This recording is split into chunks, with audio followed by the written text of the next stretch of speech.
കഴിഞ്ഞ ദിവസം നമ്മൾ കണ്ടത് രാജസ്ഥാനിലുള്ള ഒരു കൊച്ചു കശ്മീരാണ്.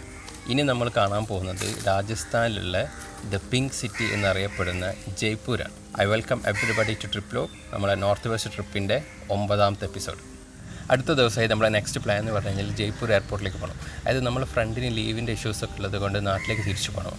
അപ്പോൾ അതുകൊണ്ട് അവനെ ഡ്രോപ്പ് ചെയ്യാൻ വേണ്ടിയിട്ട് നമ്മൾ ജയ്പൂർ എയർപോർട്ടിൽ പോയി അവനെ ഡ്രോപ്പ് ചെയ്തു. പിന്നെ ഞാനും എൻ്റെ ബ്രദറും ദ പിങ്ക് സിറ്റി എന്നറിയപ്പെടുന്ന ജയ്പൂർ ടൗണിലേക്ക് പോയി. അതായത് പണ്ട് മഹാരാജ റാം സിംഗ് ഈ സന്ദർശകരെയൊക്കെ സ്വാഗതം ചെയ്യാൻ വേണ്ടിയിട്ട് സ്നേഹം, ഫ്രണ്ട്ഷിപ്പ്, ഹോസ്പിറ്റാലിറ്റി ഒക്കെ ആയിട്ട് ബന്ധപ്പെട്ട കളറായ റോസ് ഈ ജയ്പൂർ സിറ്റിയിൽ മൊത്തം പെയിൻറ്റ് ചെയ്യാൻ തീരുമാനിച്ചു. അതാണ് ഈ ജയ്പൂർ സിറ്റിനെ നമ്മൾ ദ പിങ്ക് സിറ്റി എന്ന് അറിയപ്പെടാനുള്ള മെയിൻ കാരണം. അത് നമ്മൾ ആ സിറ്റിയിലേക്ക് എത്തുമ്പോൾ തന്നെ നമുക്ക് മനസ്സിലാക്കാൻ പറ്റുകയും ചെയ്യും. കാരണം അവിടുത്തെ ഗേറ്റുകളും ബിൽഡിങ്സൊക്കെ ചെറിയ ലൈറ്റ് പിങ്ക്, ഡാർക്ക് പിങ്ക് കളറിലൊക്കെ അടിച്ചിട്ട് മൊത്തം ആ ദ പിങ്ക് സിറ്റി എന്ന് പറഞ്ഞൊരു ഫീൽ ആക്ച്വലി നമുക്ക് കിട്ടുകയും ചെയ്യും. അതുമാത്രമല്ല, ഈ സിറ്റി പണ്ട് വലിയ വലിയ മതിലുകളൊക്കെ വെച്ചിട്ട് ഇങ്ങനെ കവർ ചെയ്തിട്ടുണ്ട്. അപ്പോൾ ഒരുപാട് ഗേറ്റ്, ചെറുതും വലുതുമായ ഒരുപാട് ഗേറ്റ് കവാടങ്ങളൊക്കെ ആ സിറ്റിൻ്റെ ഒരു ഭാഗത്തുനിന്ന് ഒരു ഭാഗത്തേക്ക് പോകുമ്പോൾ നമുക്ക് കാണാനും സാധിക്കും. പിന്നെ ദ പിങ്ക് സിറ്റി എന്ന് പറഞ്ഞ ഒരു പ്രയോഗം നമുക്ക് കൂടുതലായിട്ട് ഫീൽ ചെയ്യുക the Hawa Mahal palace actually കാണുമ്പോഴാണ്. അങ്ങനെ നമ്മൾ ഹവാ മഹലിലേക്ക് പോകാൻ തീരുമാനിച്ചു. കാറ്റിൻ്റെ പാലസ് എന്നറിയപ്പെടുന്ന ഈ ഹവാ മഹൽ പണ്ടത്തെ റോയൽ സ്ത്രീകൾക്ക് നാട്ടിൽ നടക്കുന്ന സെലിബ്രേഷൻസും കാര്യങ്ങളൊക്കെ കാണാൻ വേണ്ടിയിട്ട് നിർമ്മിച്ചു കൊടുത്തതാണ്. ഈ പേര് സൂചിപ്പിക്കുന്നത് പോലെ തന്നെ അകത്ത് കയറിക്കഴിഞ്ഞാൽ നല്ല കാറ്റൊക്കെ അടിച്ച് കയറിയിട്ട് ഒരു കൂൾ ഒരു അറ്റ്മോസ്ഫിയറാണ് ഇതിൻ്റെ ഉള്ളിൽ ഫീൽ ചെയ്യുക.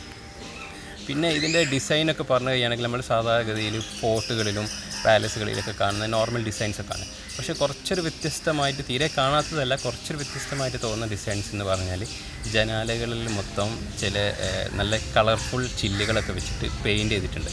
അപ്പോൾ എന്താ വെച്ചാൽ ഈ സൂര്യപ്രകാശകത്തേക്ക് കയറുമ്പോൾ നല്ല കളറായിരിക്കും ഈ പാലസിൻ്റെ അകത്ത് മൊത്തം.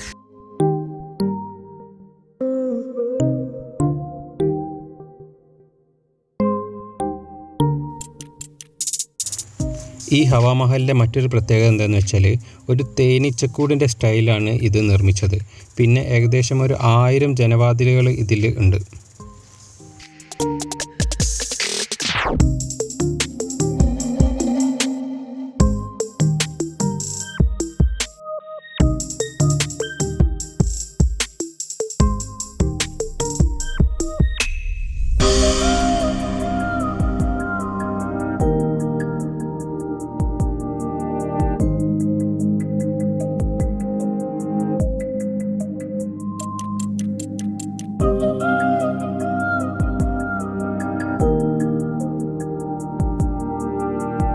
ഈ ചില്ലിൻ്റെയൊക്കെ മേലെ പെയിൻറ്റ് ചെയ്തിട്ടുള്ള നാച്ചുറൽ കളർ എഫക്റ്റ്, പിന്നെ ഈ പാലസിൻ്റെ അകത്തേക്കൊക്കെ കയറുന്ന ആ കാറ്റിൻ്റെ ഒരു എഫക്റ്റ്, എല്ലാം കൊണ്ടും ഇതിൻ്റെ അകത്ത് നല്ലൊരു പ്രത്യേക ഒരു രസമാണ്. കാരണം നമ്മൾ ഇപ്പോഴത്തെ വീടുകളിലേക്ക് ഈ കളർ എഫക്റ്റിന് വേണ്ടിയിട്ട് നമ്മൾ LED ഒക്കെ വെച്ചിട്ട് ആകെ ഒരു എഫക്റ്റ് കൊണ്ടുവരും.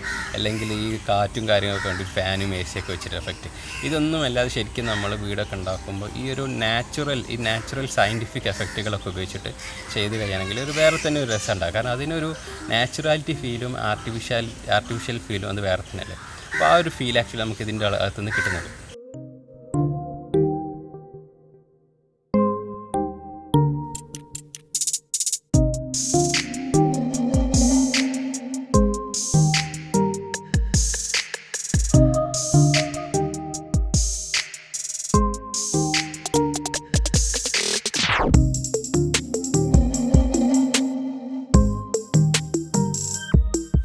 അടുത്തതായി നമ്മൾ പോകുന്നത് ജയ്പൂർ സിറ്റിൻ്റെ ഫൗണ്ടറായി പറയുന്ന രജ്പുത് കിങ് നിർമ്മിച്ച ജന്തർ മന്ദിറിലേക്കാണ്.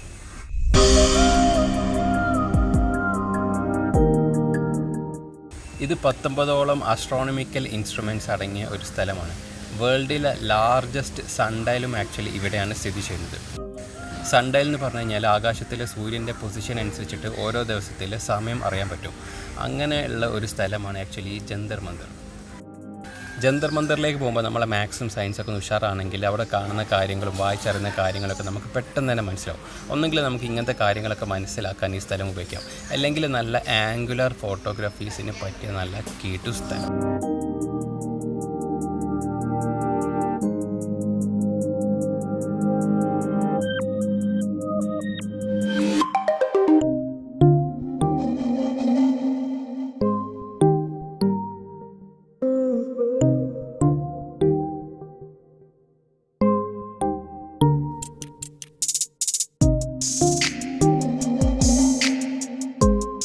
എന്താണെങ്കിലും നമ്മളിവിടെ കുറേ നേരം ടൈം സ്പെൻഡ് ചെയ്യാൻ തീരുമാനിച്ചു. കാരണം എന്താ വെച്ചാൽ നമുക്ക് വേറെ പ്ലാൻസ് ഒന്നും ഇല്ല. പിന്നെ അത് മാത്രമല്ല, ജയ്പൂരിൽ ഇനി കൂടുതൽ കാണാനുള്ളത് ഫോർട്ട്, പാലസുകൾ, കാര്യങ്ങളൊക്കെയാണ്. ഒന്നും ചെറുതാക്കി പറയേണ്ട ഫോർട്ടും പാലസൊന്നുമല്ല, എല്ലാം അതിമനോഹരമായ ഫോർട്ടും പാലസാണ്. ആബർ പാലസ്, അങ്ങനെ ഒരുപാട് കാര്യങ്ങളുണ്ട്.